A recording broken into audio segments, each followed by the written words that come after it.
ಇತ್ತೀಚೆಗೆ ಚಿತ್ರನಟಿಯರಿಗೆ ಎಐ ಕಿಡಿಗೇಡಿಗಳ ಕಾಟ ಹೆಚ್ಚಾಗ್ತಾ ಇದೆ. ರಶ್ಮಿಕಾ ಮಂದಣ್ಣ, ಶ್ರೀಲೀಲಾ, ರುಕ್ಮಿಣಿ ವಸಂತ್ ಬಳಿಕ ಈಗ ನಯನತಾರ ಫೋಟೋ ಡೀಪ್ ಫೇಕ್ ಮಾಡಿ ಕಿಡಿಗೇಡಿಗಳು ವೈರಲ್ ಮಾಡಿದ್ದಾರೆ.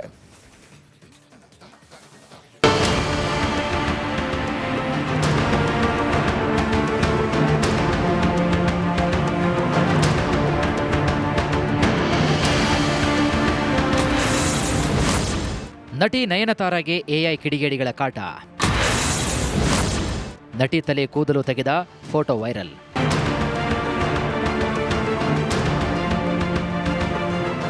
ಲೇಡಿ ಸೂಪರ್ ಸ್ಟಾರ್ ನಯನತಾರ ಈಗ ಎಐ ಕಿಡಿಗೇಡಿಗಳ ಟಾರ್ಗೆಟ್ ಆಗಿದ್ದಾರೆ. ಎಐ ಟೆಕ್ನಾಲಜಿ ಬಳಸಿಕೊಂಡು ನಯನತಾರ ತಲೆ ಕೂದಲು ತೆಗೆಸಿರುವಂತಹ ರೀತಿ ಫೋಟೋ ಕ್ರಿಯೇಟ್ ಮಾಡಿದ್ದಾರೆ. ನಯನತಾರ ತಿರುಪತಿ ತಿಮ್ಮಪ್ಪನಿಗೆ ಮುಡಿ ಕೊಟ್ಟಿದ್ದಾರೆ ಅನ್ನೋ ರೀತಿ ಫೋಟೋವನ್ನು ಒಂದು ಫೇಕ್ ರೀತಿಯಲ್ಲಿ ಕ್ರಿಯೇಟ್ ಮಾಡಿದ್ದಾರೆ ದುಷ್ಕರ್ಮಿಗಳು. ಸದ್ಯ ಈ ಫೋಟೋ ಸೋಷಿಯಲ್ ಮೀಡಿಯಾದಲ್ಲಿ ಸಿಕ್ಕಾಪಟ್ಟೆ ವೈರಲ್ ಆಗಿದೆ.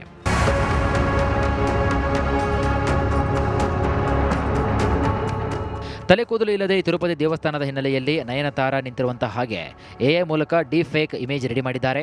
ನೋಡೋಕೆ ಅಸಲಿ ಅನ್ಸೋ ಈ ಫೋಟೋದಿಂದ ನಯನತಾರ ಅಭಿಮಾನಿಗಳು ಶಾಕ್ ಆಗಿದ್ದಾರೆ. ಈ ಬಗ್ಗೆ ನಯನತಾರ ಕಡೆಯಿಂದ ಇನ್ನೂ ಕೂಡ ಯಾವುದೇ ಅಧಿಕೃತ ಪ್ರತಿಕ್ರಿಯೆ ಬಂದಿಲ್ಲ.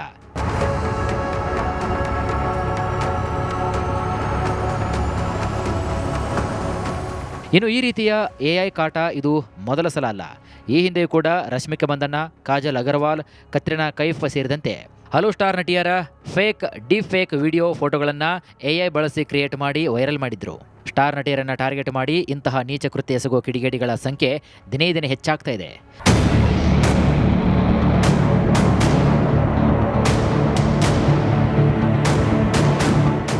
ಸೆಲೆಬ್ರಿಟಿಗಳ ಗೌರವಕ್ಕೆ ಧಕ್ಕೆ ತರುವಂತಹ ರೀತಿ ಎಐ ದುರ್ಬಳಕೆ ಆಗ್ತಿರೋದು ಸೆಲೆಬ್ರಿಟಿಗಳಲ್ಲಿ ಆತಂಕ ಹೆಚ್ಚಿದೆ.